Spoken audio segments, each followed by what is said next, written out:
Welcome sa ating vlog for today guys. Tingnan nyo, nasa karagatan na naman tayo. Sa karagatan ng Bermuda. Ayan, napakababaw lang dito. Mag-i-snorkeling tayo. Magpaturo tayo sa kasamahan ko kasi sanay ito mag-snorkeling. Siya yung marunong. Ayan. First time ko guys, nagkasakit-sakit yung paa ko, nagkaputok-putok pa talaga kasi first time ko magsuot ng parang na yan, yung parang pamaypay sa paa. Oh no. Ayan guys, tingnan nyo. Oh yan, arena ng karagatan. Yan yung mga isda, nakikisabay maglangoy. O diba, may parade sila. Alam nila guys, may tao, pero dyan pa rin sila, hindi sila masyadong mailap. O diba, nakalangoy kasama yung mga isda. Ayan guys, yung isda dito sa Bermuda Sea kasi hinahayaan lang yan. Hindi basta-basta tayo pwedeng lambat. Ayan, may siguro, may fishing, yung pa isa-isa, dalawa, tatlo, ganyan. Pero pag maramihan, hindi na pwede. Kasi preserve pa rin nila yung mga isda dito. Ayan guys, tingnan nyo, nakakaaliw tingnan sa ilalim ng dagat. Mababaw lang yan. Yan, pero maraming isda. Tingnan nyo. Naghahabulan din sila. Ayan guys, tingnan nyo, nakakita nyo ba yung isang isda na yan? Sundan natin yan. Dumami na sila. Napapansin ko, dito sila sa gilid ng bato. Bakit kaya? Parang naisip ko, parang dito tayo sa gilid ng bato kasi hindi tayo masyadong mahuli dito eh. Hindi makapasok yung lambat. Isip siguro ng isda eh.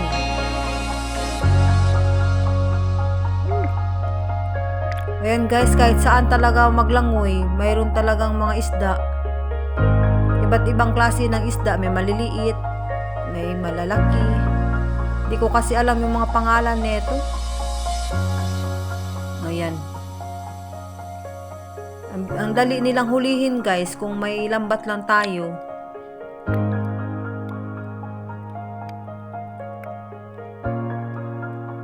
Ayan Grabe. Nakakaaliw tingnan. Parang gusto mong hulihin. Parang gusto kong habulin eh. Kasi hindi man sila nagpapahabol. Andyan lang naman sila.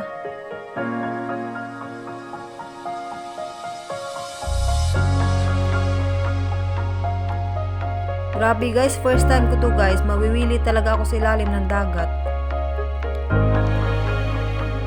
Wala pa tayong snorkeling gear. Bibili pa tayo. Pinahiram na ako ng kasamahan natin. Ayan guys. Malaking isda.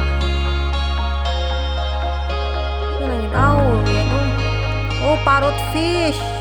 Ayan guys, yung pinakabawal dito hulihin sa Bermuda. Yan, pinagbabawal yan na hulihin. Kasi yan ang nagbibigay ng pink sand. Kasi yan kumakain ng corals.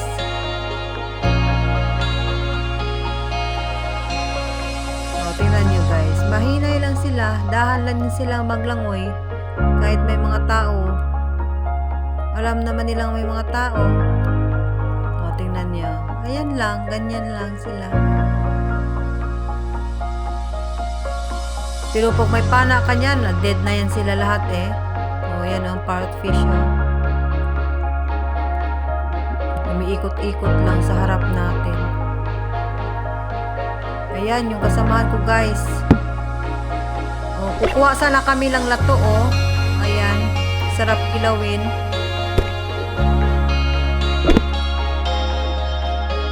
Kaso ang problema, wala kaming dalang lagayan. Kaya balikan na lang.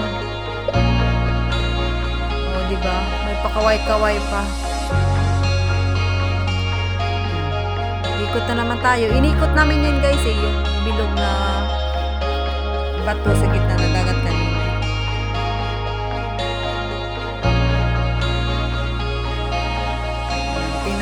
dilis, oh. Ayan, dilis lang ang kilala ko.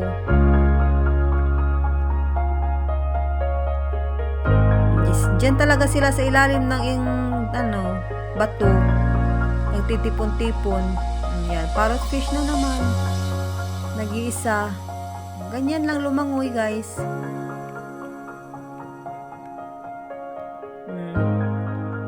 Diba?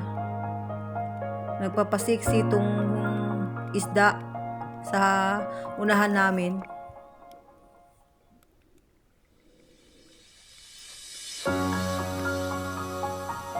Ayan, dyan. Tingin-tingin tayo dyan. Baka meron na naman dyang nagtatago. Ayan nga, oh.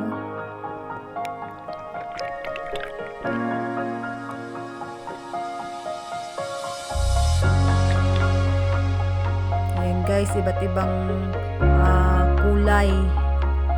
Ayan, may violet. Ayan, may mahahabang isda. Ayan, oh. Ang ganda ng kulay.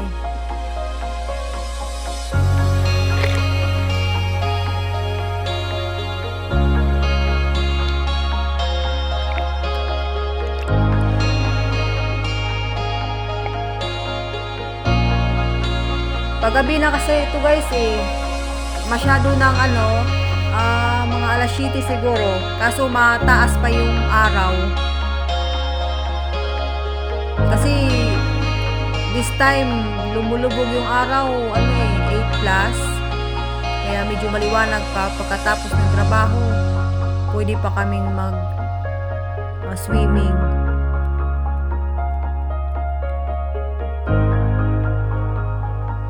Nakakaganda rin sa katawan yung mag-swimming, guys. Yung parang active yung mga kaduguan mo.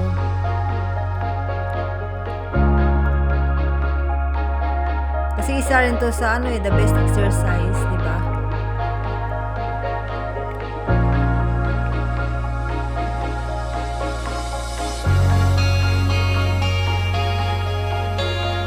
Ayan, guys, oh, tingnan nyo.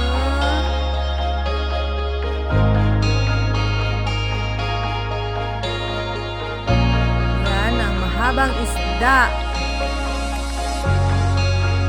May dilaw. Sari-sari lang. Ayan, guys, hindi na tayo makahinga.